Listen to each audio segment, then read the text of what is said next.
Matt,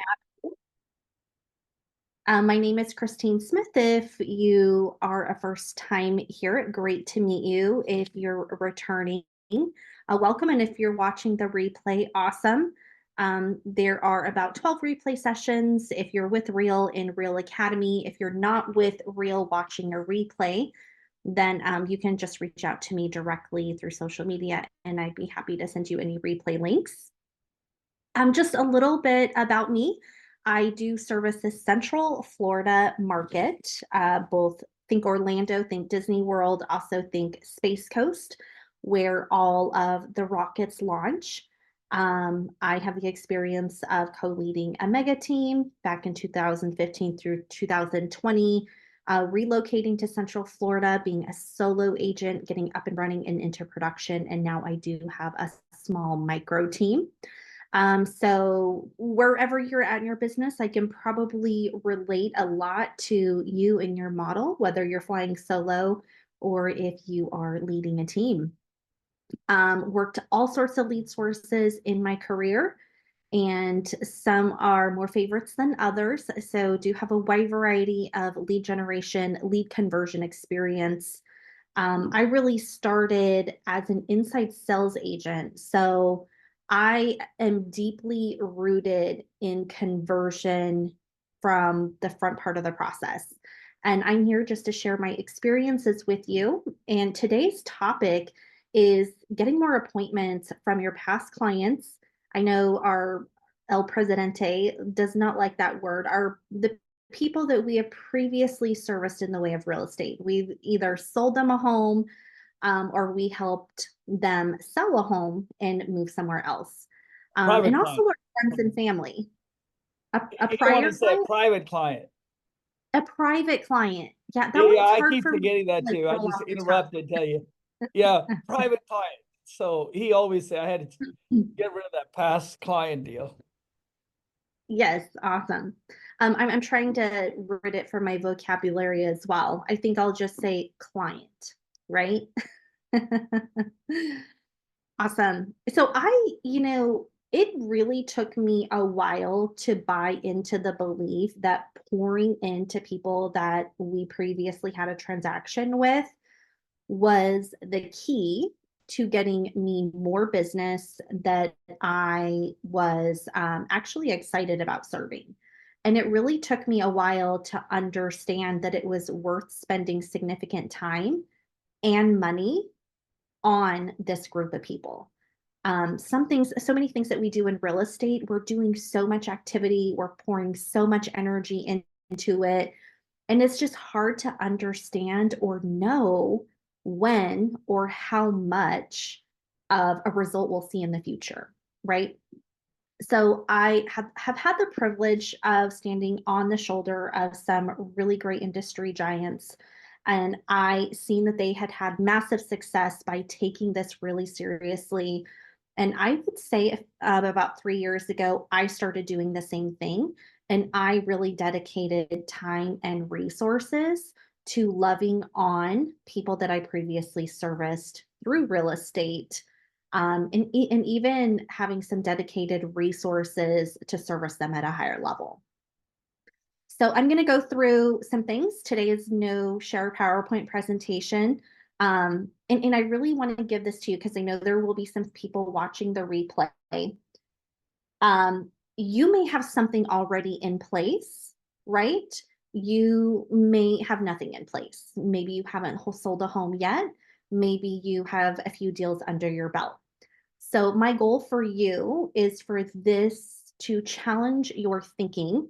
And if you already have some stuff in place, where can you level up on certain things and where can you fill in some holes? Welcome to the call, Maya. Good to see you. So you're just in time. The first thing that I'm going to tackle are some systematic things that happen on every single client the moment that we close. And some of these things actually even happen before we close. I am not going to talk about closing gifts, okay? Whenever I start this conversation, so many people get hung up on, oh, what do you do for a closing gift? It doesn't really matter. Do your thing, whatever feels good to you. If we have time at the end of the call, we can totally get into closing gifts, or if you want to pay me one-on-one, that's cool too. But the magic in getting more business from people that you've already serviced in real estate is like as soon as we close, right? Beyond the closing gift. So we have a little checklist here on our team. The first thing that we're doing is making sure that I personally am connected with that person on social media. Facebook and Instagram are my primary social media channels. I tried outsourcing this to my assistant. This is not something that you can outsource to somebody else because usually your assistant doesn't have face time with the client like you do. And if you have, if you're working with a partner with a client, both of you absolutely should be connected to that person on social media. So in the powerful thing about being connected with them on social media is they see that you're continuously active in real estate, that you're relevant, that you're continuing to serve others through real estate. And if you do nothing else, if you drop the ball on the rest of your client servicing stuff, at least you're staying present in this way. And for some people, this is enough. Um, and second thing that you can do that's a little bit of an upgrade is first, we want them watching you, right? We want them watching your activity. But secondly, if you can, and I know this is the harder thing to do, dedicate time to be engaging with their life events as things happen, like, comment, and share, right? LCM. Um, so the second thing that I'm going to talk about is, and I would like have a checklist of these things, like make this part of your system. And once a quarter, go through and do a reconcile of everybody that you sold a home to. If you're not friends with them on social, well, it's time to catch up, right? Second thing that I really feel like we all should have in place for buyers is something honoring the home anniversary. If you have nothing in place already, the easiest thing to do is the home anniversary card. Or if you're in a place where you don't have the budget for anything else, home anniversary card is easy peasy. And you can just make something and send out cards. It's there as a template and just click a button every time one. You can actually pre-schedule these or just do a click of the button every time you need to send one out. My assistant is in charge of making sure that all of our clients get home anniversary cards. And I was a little hung up on this at first. I was like, oh, well, how am I going to remember on exactly May 17th to make sure that they get a home anniversary card? So we actually have a monthly task at the beginning of the month to pull all of the people who closed in that previous month and send them a home anniversary card. Some people do a home anniversary thing 1 year after closing, but I have heard some people actually do a home anniversary thing up to 3 years after closing. So find what works for you. If you're not doing anything, I would say at least start with a super simple card and do it for 1 year. Some ways to elevate this is to actually do a home anniversary gift, right? That does require a little bit more budget. And some people do a more elevated gift year one and then kind of downgrade to, something that's a little bit more simple year two, or just go with a card on year two and year three. So again, if you're starting from nothing, just implement the card. And it's really important that you take the little bit of extra step and just include the automation behind it so that it's already pre-scheduled. You're going to be doing yourself a future favor, and your future self is really going to thank you for it. People love these home anniversary gifts. When they receive them in the mail, they text me and they show gratitude. And it keeps us top of mind because all of the other stuff during the last 12 months, maybe I didn't nail and I didn't stay in front of them as much. But this is a super special moment that I'm honoring for them. So Maya, do you straight up ask a client for it, or is it done in a questionnaire? I've typically asked them in a questionnaire and they don't add it. So I'm realizing that I need to ask. Are you talking about their social media channels? I presume you are. Um, I first try to find them on social media. Then if I can't, then I'll ask him for it. You know, once you're like 3 weeks into escrow, we're at a point where we probably can say, like, hey, like, I'd love to stay connected with you on Facebook. Like, I tried to friend you, but I couldn't find you. Like, can you help me out here? And I imagine most people will be pretty open to that. Let me know if you agree. Cool. I have a question for you. Uh, yeah. Do you actually use a standout card system? I used to have one and like $100 unlimited. I was paying $100 forever and didn't use it. I just kind of discontinued last year. But when you're talking about it, it was so easy actually to customize everything, just need to be organized. Do you have that? The second question is, do you buy that extra some kind of thing to The gifting part. schedule? Huh? I'll be honest, I don't know what we're paying for send out cards right now. I do know that there's a couple of tier level options where you can include gifts like Starbucks gift cards and things like that. And I They had think an there are automation there. levels, They yep, had an where you can automation. create You can different just gifts. send out 1,000 people. They get automated. That costs extra. So I was wondering, you using that? I think we're at one of the lower tier levels. Um, I would say as you start flexing your muscle and continuously using it, right, then it might be time to upgrade. Sometimes I think we get overly inspired when we sign up for new systems. Um, I'm guilty of that. And so I think sometimes we need to start with like a tier one or tier two, prove to ourselves that we're actually going to use the system, and then go all in on something that's more elevated. There is another system that I used to use that I really like. They do offer some gifting with it, and it's called AM cards. The one gift that I actually really like are their brownies. I thought that they were really cost effective. And anytime I try something like this, if it's like something that you're sending that you actually eat, like I always send something to myself first to make sure that it's not icky, right?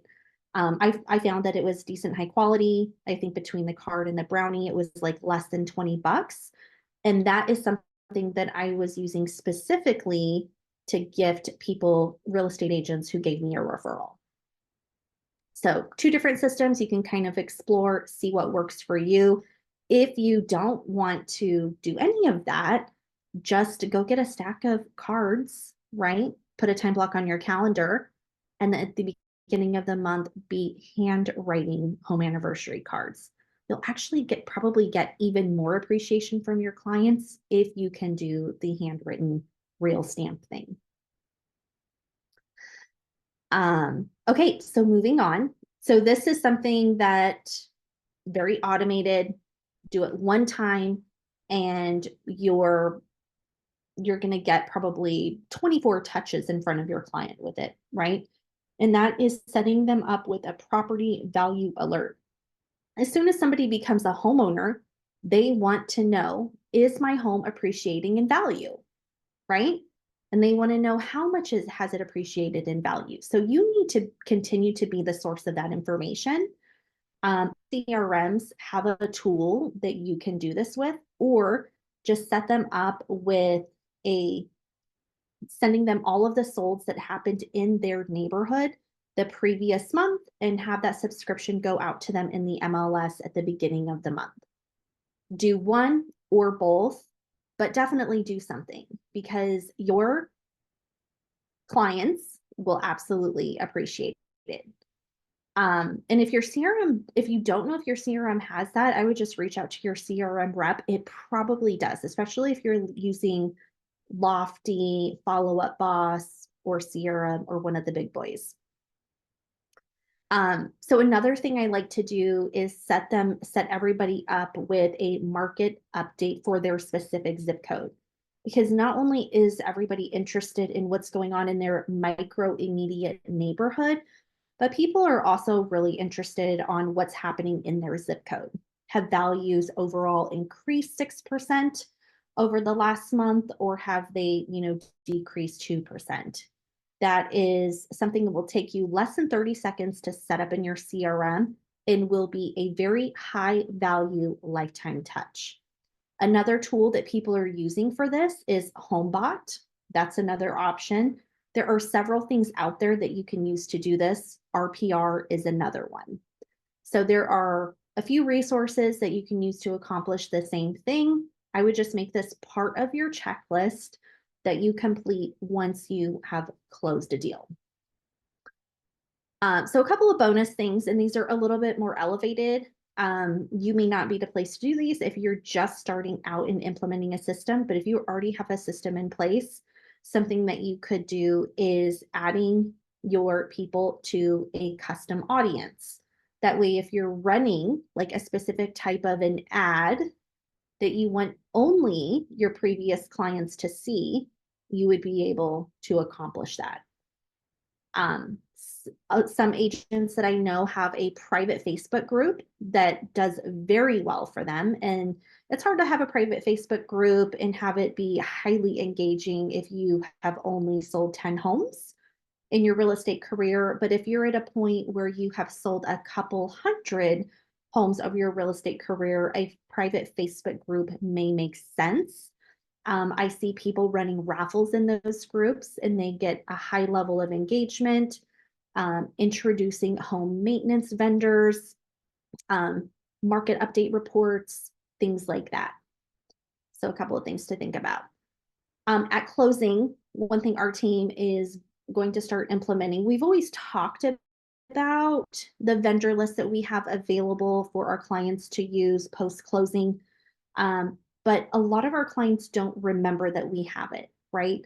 So at closing, we will be giving them in their closing gift a magnet that they can put on their fridge with a QR code that when you scan it, it links to our vendor list.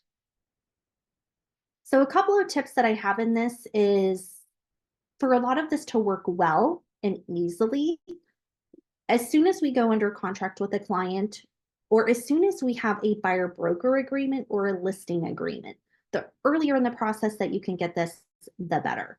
As we send them a VIP questionnaire form. Ours is a very simple Google form that's asking them super simple stuff like their birthday, their favorite restaurant, if they have any food allergies, what are their favorite sports teams, things of that nature. And that's data that we collect and we position it like, hey, can you please fill this out? We love to spoil our clients even after closing. And we do have a very high fill out rate on that. When we get that data filled out, we are like pinning that as a note in our CRM. And we have a whole like sheet that it dumps into. That way we can refer back to it as time goes on. Also really important to notate a mailing address because sometimes our clients that buy properties from us don't actually live in that property. Sometimes it's an investment property for them and they live somewhere else. So once you close on a transaction, super, super important to make sure all of the things in your CRM are updated. One thing we like to do is if, it's a husband and a wife, we initially start with them being in one profile, but once we close, we break them apart into two different profiles because the husband is going to have a completely different set of friends than the wife does. And we want to make sure that both people are getting nurtured independently, right? Not cool if, you're a female agent and you only send the husband a birthday goodie and then you don't send the wife a birthday goodie. So making sure you have those profiles separated in your CRM will make sure that you are nailing it with both people. I've heard some people saying that they don't like splitting it, but that's just our personal preference and some reasons behind why. One thing that I really see that like we continuously struggle with making sure that it's updated, and this is why it's part of our post-closing checklist, is to make sure that their mailing address is updated in the CRM along with the property address that they purchased. Most CRMs now have a field to enter in their birthday. If you're not getting the VIP form filled out, come post-closing checklist time, just simply ask them when their birthday is. Or if you're friends with them on Facebook, you can often go to their profile and see when their birthday is. Most CRMs have a field where you can record the closing month, and being able to pull a list based on closing month will allow you to know who to send home anniversary cards to.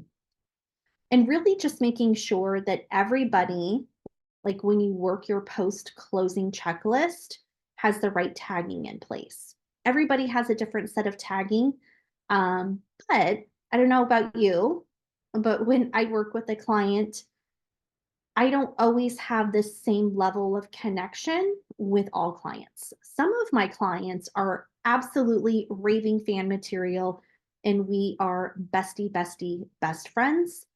Other clients, we didn't just have as strong of a connection. So one thing that we do is that we do have tags for A, B, and C for our previous clients. And if we're doing something that's more of an exclusive, super special event, we might, and cost is a factor, we may only pull our A's and B's for that, right? But think about what tags make sense for you and just kind of always have that churning in the back of your mind as you're continuing to do things for your previous clients. So a lot of this, it's easier said than done, right? It's easy to like set out with really good intentions and then look back and say, oh, I forgot to do home anniversary cards last month. Oh, I didn't send out anything for birthdays. Oh, geez, here we are 3 months later, and I realized that I didn't Facebook friend request anybody. So I've found that if this doesn't go on your calendar as an income producing activity, it's hard to make sure that it has actually happened. Like these things are absolutely income producing activities. And we've talked a lot before about making sure you have dedicated prospecting time on your calendar. Well, this is essentially a prospecting activity. When you do these activities, you are instilling goodwill, right? You are making sure you show up in front of the clients that you've already serviced in a super professional way consistently. And if you're on this call or watching the replay, you already have the belief that when you do this, this will get you future business, repeat business, and referrals. So time block, time block, time block, time block. And I find that one time block, like at the beginning of the month, a 90-minute time block to tell me exactly what I need to do works. If you do have an assistant, your assistant probably also needs a time block or needs this to be a monthly task for them to do every single month. You can divide and conquer the list of things that need to be done. Some of these things I find that I just cannot outsource, right? Some of these things you really need to take on for yourself. So I do have some more things to go over, but just kind of the systematic post-closing checklist type thing. What resonates for you? What are you guys already doing? Where have you maybe just realized you have a little bit of a hole? And feel free to unmute and share.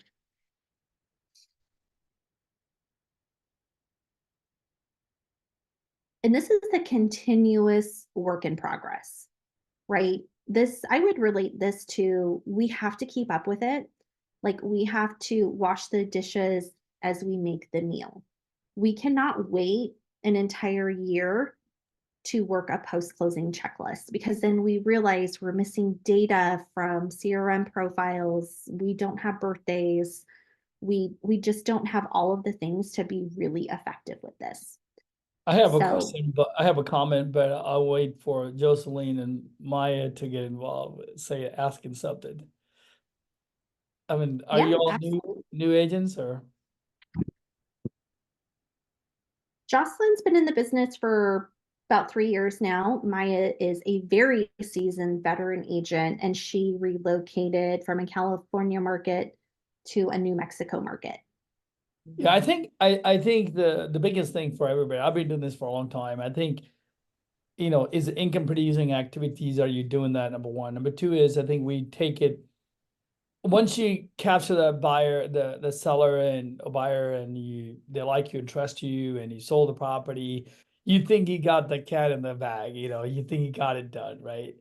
And I think, like, can't do that to your kids or spouse, right? Just because you have a kid, oh, you got a kid, or you married, you can't do that. And so I think we need to put more effort in realizing continually nature them is important. That I think having that belief system is the number one key to build up the CRM, because if you undervalue your, I was trying to say past customer, almost messed up. Sharon's gonna slap my face. The private clients, if you undervalue the client and then you value more about Facebook marketing or Zillow leads or open house. I mean, it's the craziest thing to think about when you really think about it. Sitting in the open house waiting for total strangers to fall in love with, Mhm. instead really taking care of the Right? people already, So I think it's more of a, I was just thinking, listen to you today, and I was thinking, I don't need to listen to you. I know what I'm doing. So I was just gonna sit there. Today I was just thinking, the most important thing is philosophically in your head, and you think, this is it's almost spiritual religious, it's like you really have to have that respect for your present customers. And so I Yeah. used to, I've been doing this for like, it's, I hate to say it, but this is my 39th year full time. Oh my goodness. And yeah, and almost four Wow. decades. I started in my 20s and early 60s. And um after a That's while, amazing. people kind of trust you and love you, right? And they're just gonna call you. Like, I get a call from people 15, 20 years, somehow they lost in the track, but they still love me and call me, right? But I think it's more of a philosophical question. Are you respecting, It is. I and completely, I couldn't agree more. And I didn't always have that philosophical belief. Honestly, I ran a very turn and burn business for a long time because new business was just coming in so abundantly, right? And at some point when we were looking at P&Ls and we really started to quantify what the cost and effort was for a new lead versus generating business from people that we already did a transaction with and our friends and family, the cost per lead went way down. And we enjoyed working with that group of people way, way more. So when you're able to look at like a historical set of data that tells a story, like the data doesn't lie. And instead of, there are some people that are spending like $10,000, $20,000 on Zillow leads, and not to knock that at all. And maybe that's a great place to start. But once you've established that book of business, maybe think about transitioning some of those dollars to help pour into loving on and nurturing like that base of people. yeah, I know some people And paying over $100,000 a month right here in Oklahoma City, over yeah, yep. $100,000 on Zillow. And then when you start to look at your P&L over time, as your referrals start to increase, as people start doing repeat business, your profit margins should start exponentially increasing. And the joy that you have in your business should also start to exponentially increase. I mean, our favorite lead source is a past client who's Mhm. referring us to business, their best friend, or who's ready to sell their home and buy something else. It just does not get any better than that, right? Um, and I hear a lot of people that have very successful referral-based businesses, and they just say, "Oh, people just remember how amazing I am," and then they come back to me. But can you imagine how much more business you would have if you poured into that part of the business just a little bit more? And one thing that I would love to ask Maya is you have a previous client base in another state and you're building a client base in your new state. Like, how have you thought about nurturing like the previous market versus your current market? And have you really like grasped that, or is that something that maybe you struggled with at one point in time? Okay, so if I understood the question, it's, am I using what I used in California in New Mexico? So people that you sold homes to in California, Mhm. are you still nurturing them? Yes, I am. Absolutely. I'm not going to give that up. That is a cash cow. So I'm Yes. still nurturing them, and I'm doing, I unfortunately I don't have a VA right now, but I am definitely just duplicating everything that I'm doing. So I usually do it for New Mexico first because the time zone's an hour earlier, and then I Mm, replicate it in California. I just take the same darn thing. I just change the signature on the bottom. That's really what I'm doing. And so awesome. every system that I had in California has actually been brought over to New Mexico. So it was Okay. just, yeah, definitely. Okay. That's But amazing. I'm Some agents I know that have moved markets have struggled with the mindset shift that they should not stop pouring into clients that they closed in that previous market, feeling like they have to start completely over in a new market. So you're super smart and savvy. So I know that's not true for you. Um, so one shift that I made in nurturing my previous base of clients is thinking that I couldn't send them emails about new stuff that I had coming to the market, open houses that I was sitting this weekend, just listed.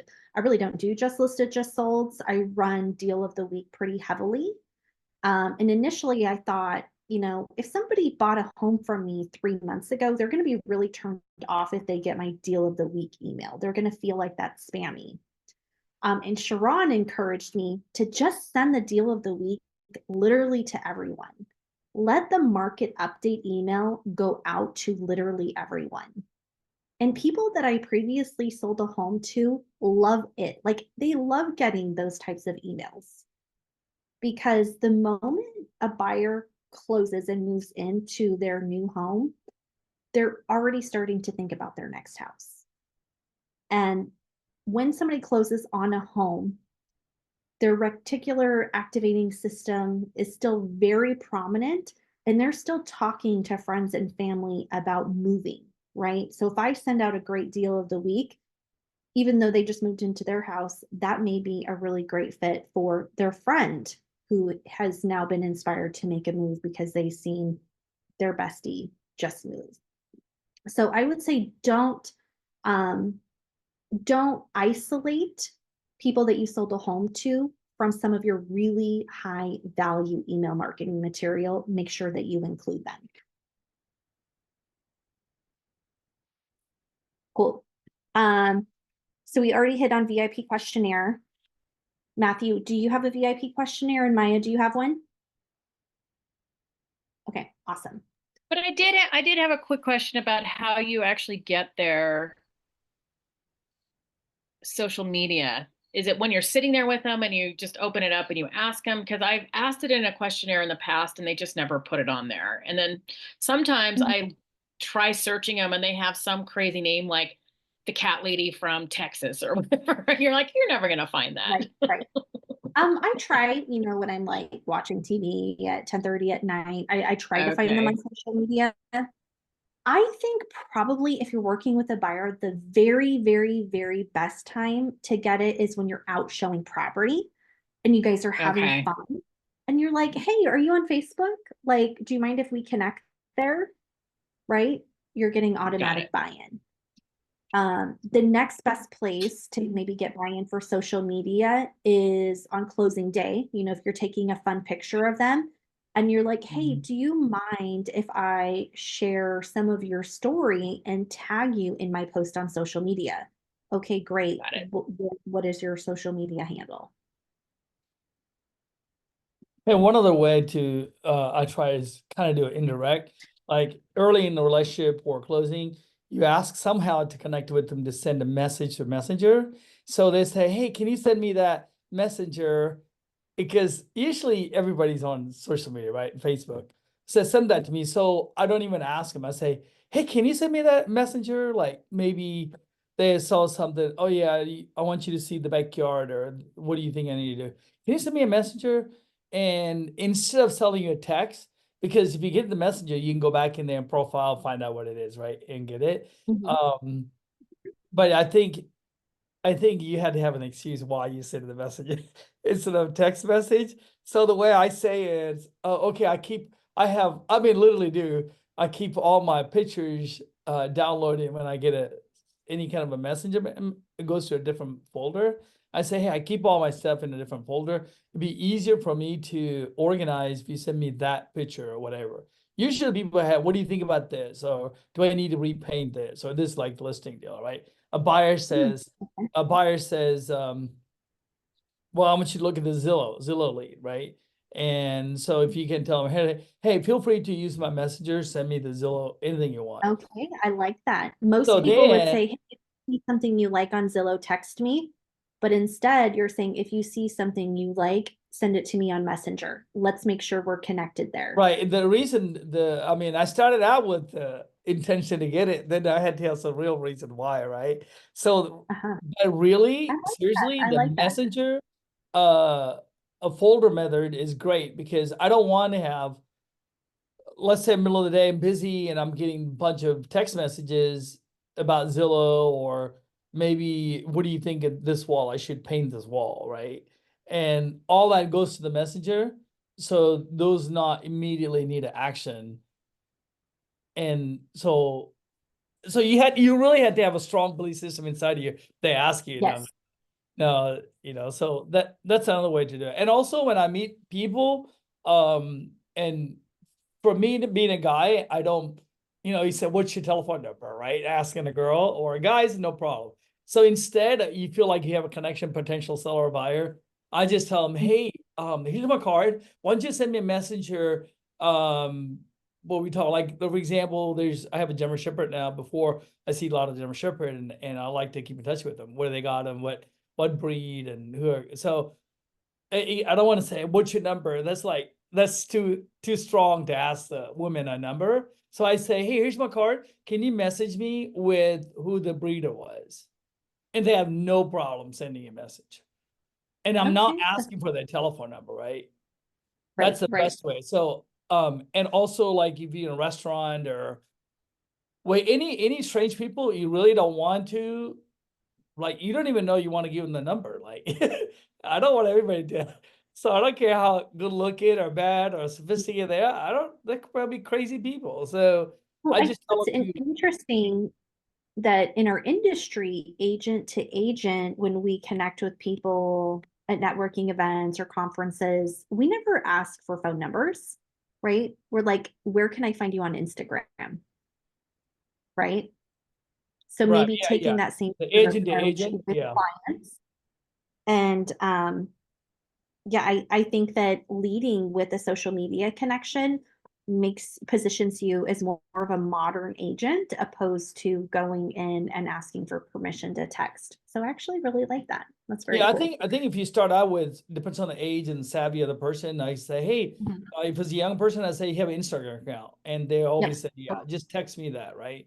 Or Yep. if it's any age, you just kind of throw in there. So I start out with Instagram and then go to social media. So I'm in my early 60th and not putting down the older people, but if I ask somebody, I don't ask Instagram for, but different age would be like LinkedIn or Facebook.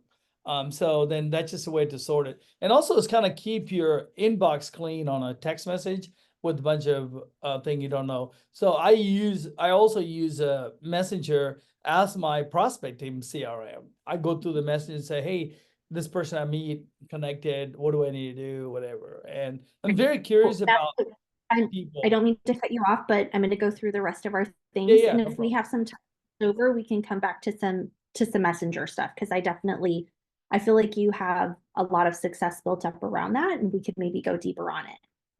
Cool. So one thing that I find that we have forgot to do a lot is like a 3-week post check-in call.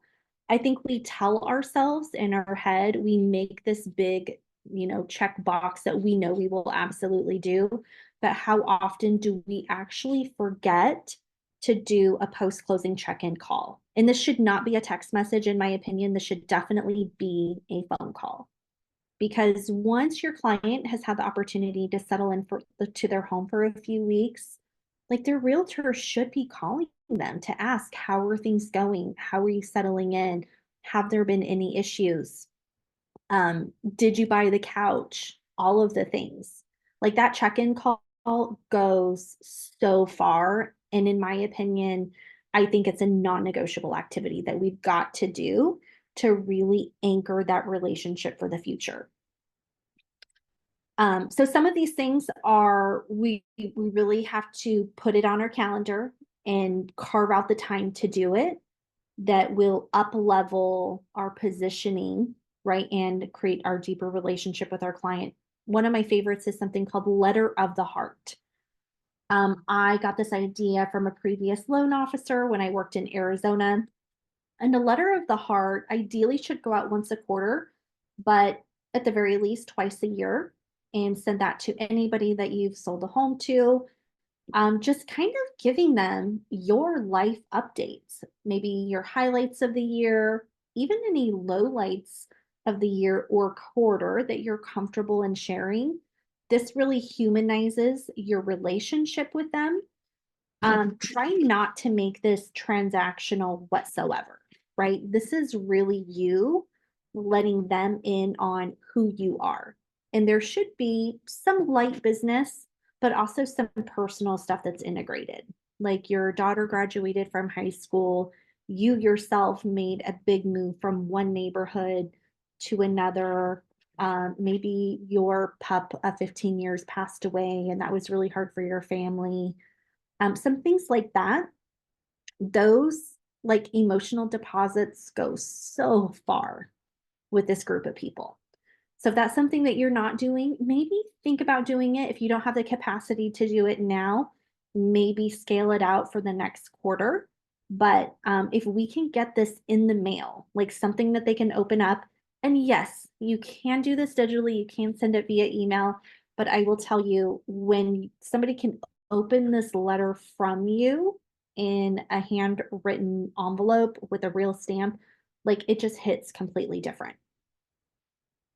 So birthday program, if you do nothing else, if there's only 2 things you do when you walk away from this call, like implement something for birthdays, nail the birthday. And if you don't have anything in place for birthdays right now, just do a birthday card, right? As time goes on and you're looking to elevate your birthday experience, maybe throw in a lottery ticket to that birthday card, right?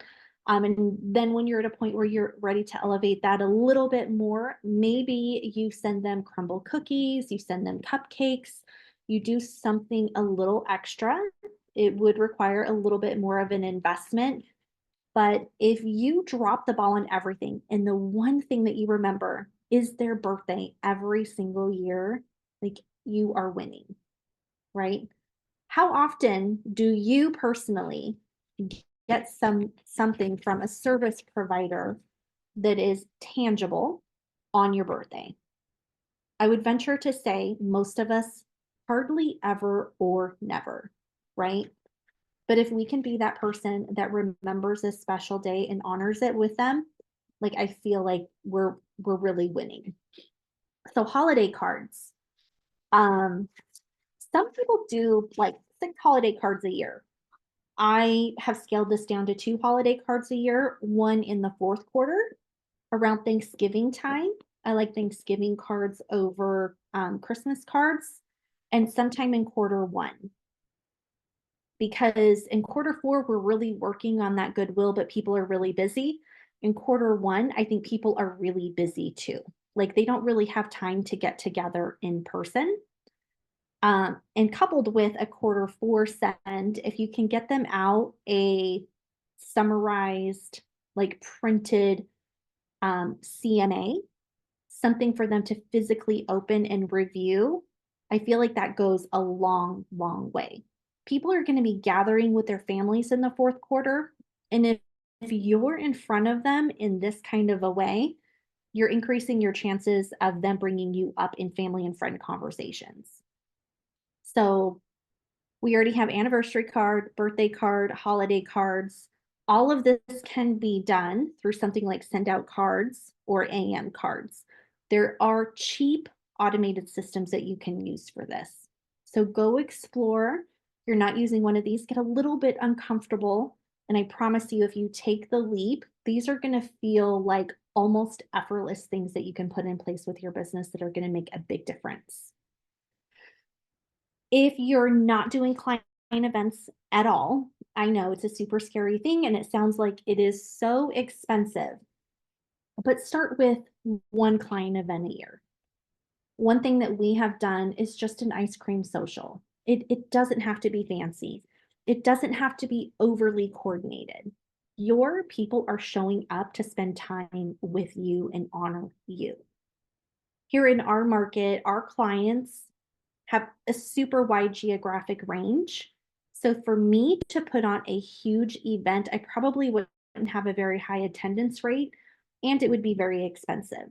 So instead, like it makes more sense to do a couple of ice cream social type of events across the different areas. And I can use the same Canva, right? Artwork, super simple, picture of an ice cream cone, location, date, and time. And anytime we've done something like this, I've had no problem getting a title partner or a lender partner to cover half, if not all of it, right? Talk with your people about RESPA stuff. I don't know what's compliant for your state, but definitely ask your partners for help, right? Some of the reason we don't do some of this stuff is because we feel like we can't afford to do it. And we forget that we are a continuous stream of business for our partners, our lenders, and our title companies. So reach out to them and ask them for help. You'll be surprised what you get a yes on. Okay. So at least one a year. Ice cream social is super low budget, very low effort to do. Something that I think is more mid-budget, mid-level effort is something like a family bowling night, right? Something that costs a little bit more money, but actually sounds like it is high effort. It's not a lot of effort, is putting on a movie night, right? Think about who your people are. Do you have a large base of clients that are, single? Do you have a large base of clients that are families? And be thinking about types of activities that you think that they would gel well with. Again, people are showing up for you. They're not showing, like, we don't need to put on a fireworks show and a circus for our past clients. We just need to do something that is consistent. And if you guys are doing any client events now that you love, like I would love for you to just kind of type that in the chat. What are you doing or what have you done in the past that you feel like has been a home run for you?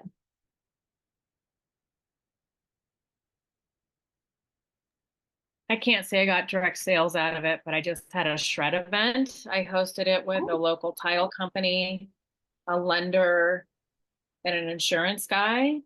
And I will say that the sentiment from the community was wonderful because they loved that it was a free service. So I'm hoping it's a long-term thing because I said, we'll be back next year. Uh-huh.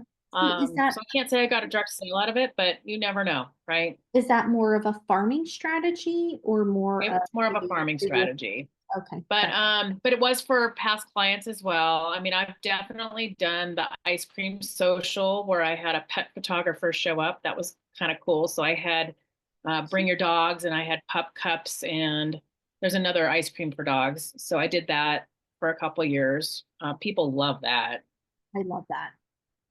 That is so, everybody's a dog lover, almost everybody. Yeah. Yep.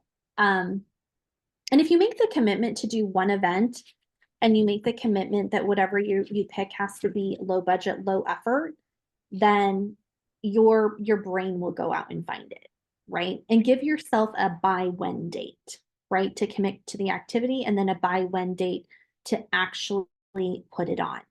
Like whatever we think about, we have to extract the idea and we have to convert it from idea to execution.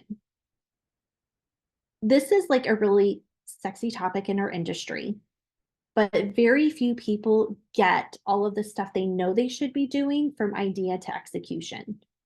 So even if you only up level your business by doing one or two of these things, if you can just get it from idea to execution, you're probably making like 100% improvement from where you were before, right?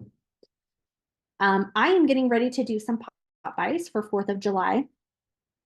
Pop buys are a lot of work, especially when you start building a super large client base. But I will tell you, every time we do a round of pop buys, we get business from it.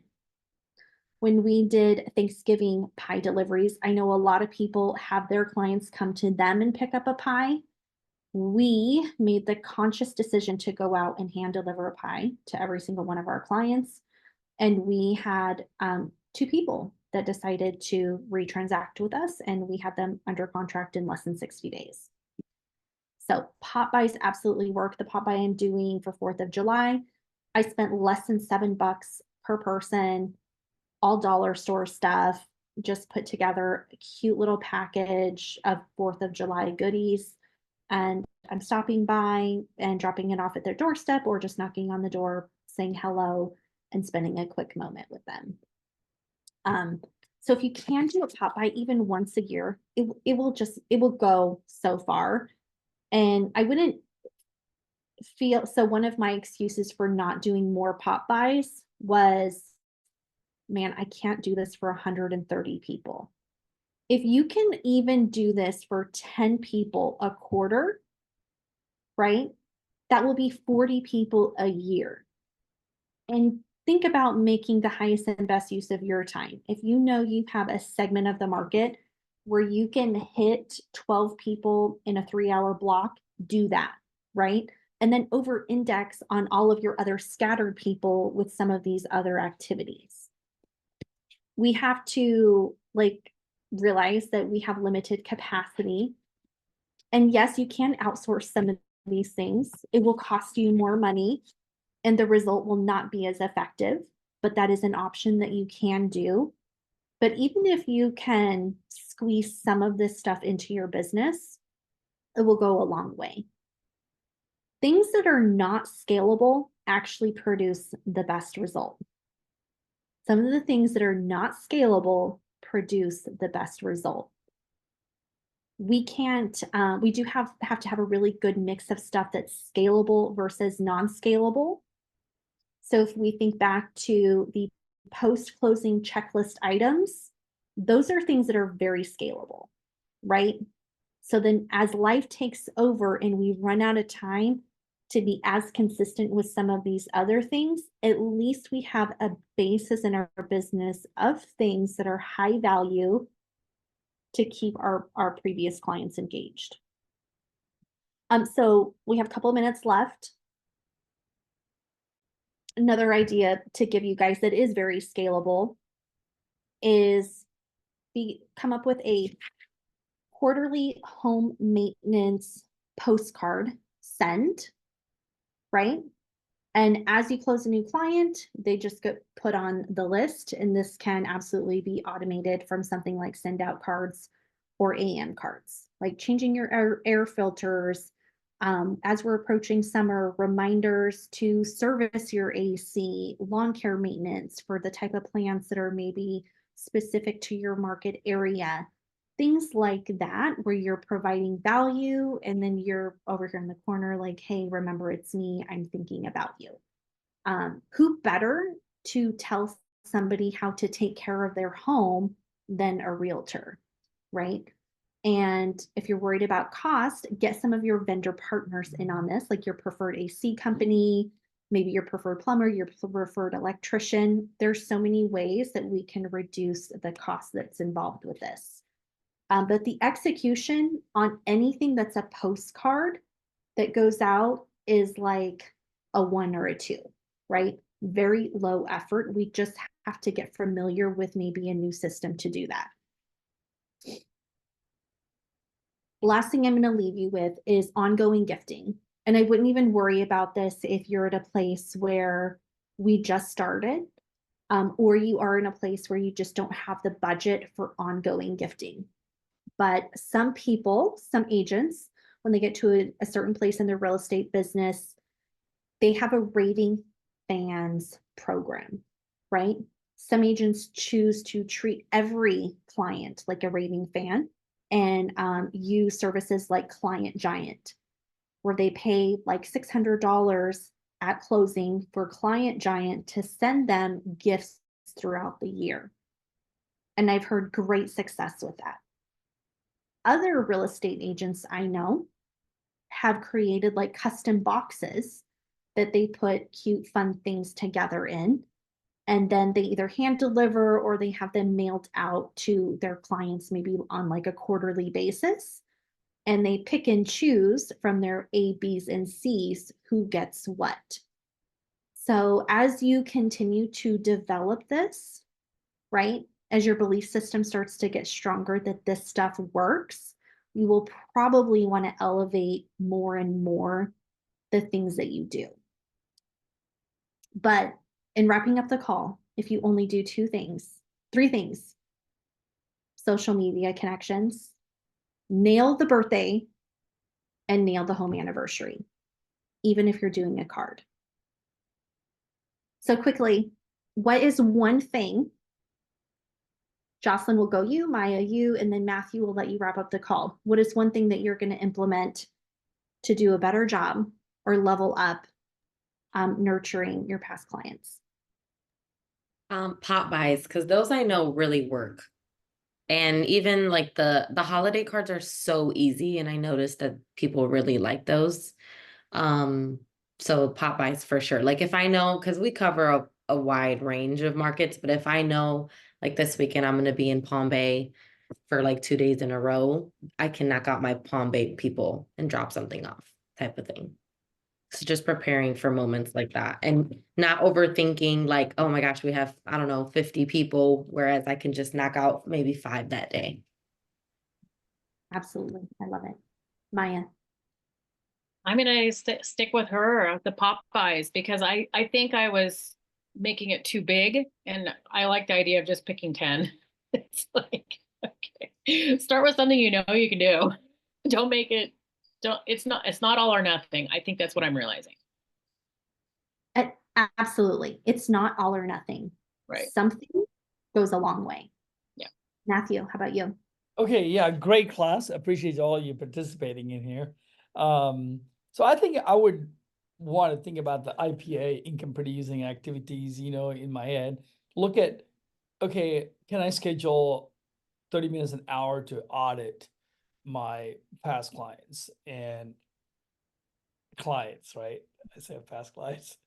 I think that's it. It's just tweaking the mindset of putting more priority on that IPA with your clients. So yeah, so I'm doing pretty much all the stuff we're talking about, but I think you can always improve your intensity about this whole thing about clients.